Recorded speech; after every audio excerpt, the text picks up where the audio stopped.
Why did it take a murderous war on Ukraine for Germany to wake up to the threat from Russia?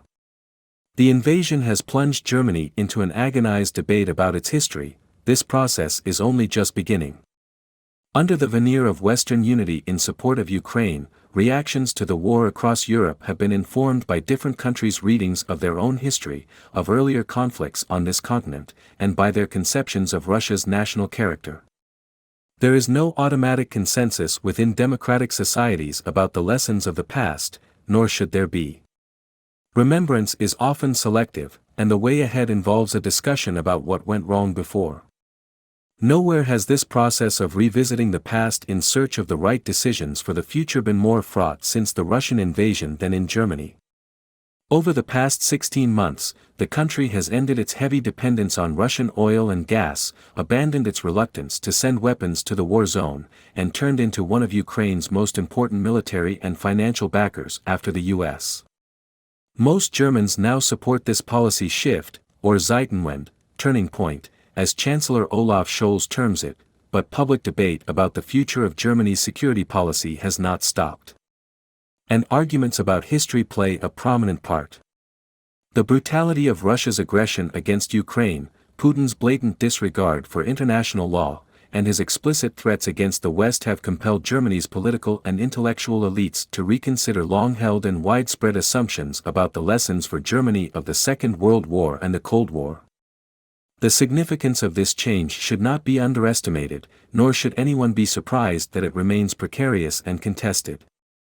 In the 3 decades after the end of the Cold War, Germany's policy in Central and Eastern Europe was heavily influenced by a reading of history that put Russia at the center of German thinking about the region, while neglecting the smaller countries in its neighborhood. This Moscow-centric bias reflected the extent of Russia's power, but was also, at least in part, due to Germany's recognition of its historic responsibility for the Second World War, which on its eastern front, was a brutal war of annihilation. More than 25 million Soviet soldiers and civilians died, and they play an important role in Germany's culture of remembrance. The readiness to face up to its historical responsibility for the Second World War, and the focus on reconciliation and remembrance, are hard-won achievements of German democracy that should not be taken lightly. What remained problematic after the Cold War, however, was a widespread German tendency to equate Russia with the Soviet Union, and for politicians to argue that Nazi Germany's crimes imposed a special German obligation to seek dialogue with Russia, without extending the same consideration to the other former states of the Soviet Union, such as Ukraine. After all, roughly 8 million of the Soviet victims of the Second World War were Ukrainians, and Ukrainian territory was the site of brutal battles and unspeakable crimes, particularly against the Jewish population. There has been no lack of nuanced historical research on this, but it is only now, after Putin's invasion, that the important distinction between Russia and the Soviet Union is being more widely appreciated in Germany's public discourse. The emphasis on the terrible price of war with the Soviet Union between 1941 and 1945 also resulted in a lack of German sensitivity about German-Russian collusion from 1939 to 1941 and its long-term consequences. Before Hitler decided to attack the Soviet Union 2 years later, he and Stalin agreed in the Molotov-Ribbentrop Non-Aggression Pact of 1939 to divide Central and Eastern Europe into Nazi and Soviet spheres of influence. The countries that paid the price for this in brutal occupation, deportation and displacement were as deserving of Germany's special consideration after the fall of the Iron Curtain as Russia. The memory of this collusion has profoundly shaped Central and Eastern European thinking about both countries to this day, especially in Poland and the Baltic states. However, in the 2 decades leading up to the war in Ukraine, their point of view mattered less to Berlin than Moscow's. Another defining chapter in Germany's history that is now under re-examination is the famous Ostpolitik of the Cold War Chancellor Willy Brandt. This remained central to Germany's thinking about Russia until February 24, 2022. In the late 1960s and early 1970s, Brandt and his Social Democratic Party, SPD, pursued a policy of dialogue with the Soviet Union in the hope of stabilizing West Germany's relationship with Eastern Europe. His belief, 25 years after the end of the Second World War, was that a strategy of change through rapprochement would reduce East-West tensions and possibly even help change the Soviet Union from within. Rapprochement included trade with the Soviet Union. One does not have to be a member of the SPD to be proud of Brandt, albeit for a different reason. He is most famous for kneeling down in front of the memorial to the Warsaw Ghetto Uprising in 1970, an unprecedented and hugely important gesture of shame and repentance for Germany's war crimes and the Holocaust. It is also important to stress that Brandt's pursuit of dialogue with the Soviet Union was from a position of strength.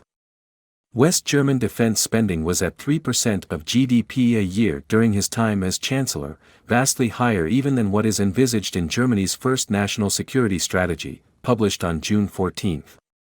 But Germany's Russia policy lost its way after the Cold War, as large parts of the SPD maintained a naive attachment to the principle of change through trade and remembered or reinterpreted Brandt's policy in a selective way. Decades after Brandt, Gerhard Schroeder, another SPD chancellor, is accused of turning this cherished and widely idealized tradition into a convenient excuse for prioritizing German business interests in Russia over the geopolitical concerns of Germany's Central and Eastern European NATO and EU allies. In their recent book, The Moscow Connection, Reinhard Bingener and Marcus Wehner present a forensic and damning account of how Putin's Russia spent decades courting both German political elites and public opinion, showing that the debate about Germany's long-held Russia-centric assumptions is essential. Germany's support for Ukraine since the invasion constitutes a clear break with its Russia policy. The Scholz government has burned its bridges with Putin and abandoned long-standing principles that had resonated with many Germans until February 2022. This was not easy. But the crucial question is not just whether the Zeitenwende Scholz promised is really happening, but why it took a murderous war in Ukraine for it to begin. Germany changed its mind about Russia, but not until it was too late. The necessary and agonizing interrogation of why is only just beginning. A change, which from the German government's point of view feels significant, even drastic, was long overdue and far too slow in the eyes of many of its allies. The criticism is valid. It is the urgency of Ukraine's plight that should set the pace of Germany's response to this catastrophic crisis of European security, not its own soul-searching.